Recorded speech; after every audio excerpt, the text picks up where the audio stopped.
So a little more detail about what an age-friendly community is. It is, as I mentioned, it's a framework that is made up of several domains that the WHO developed, and these domains are listed here in this flower image. The idea is that there's really sort of, it's very global in nature, but there's things around the built environment, there's things around the social environment, and there are things that are sort of more systemic across environments. And I'll talk briefly about each one of these petals just to get you thinking about what do these things look like in Stoneham? And some of the questions you might ask yourself are, do we have these things available to us?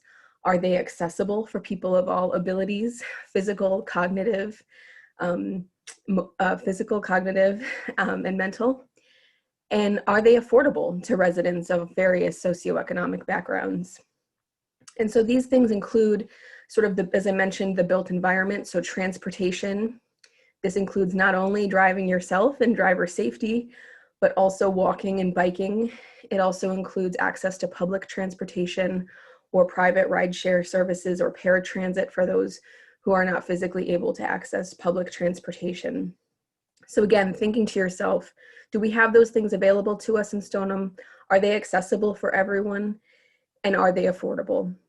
And the other built environment aspect is outdoor spaces and buildings. And this includes things from sidewalk safety, intersection safety, the accessibility and adequacy of public parks and green space, opportunities to get outside, as well as the public buildings in town, and whether people of any ability, cognitive or physical, are able to access those buildings in a safe manner. And the third built environment aspect is housing. And housing includes not only the availability of housing, which is of course something we talk a lot about here in Massachusetts, but it also includes the opportunity to make repairs or modifications to one's home so that it remains a safe place for them to live. It includes all kinds of things related to housing costs and reducing those housing costs as a burden to older adults. So things like property taxes, things like housing alternatives that may generate some additional income through home sharing or things of that nature.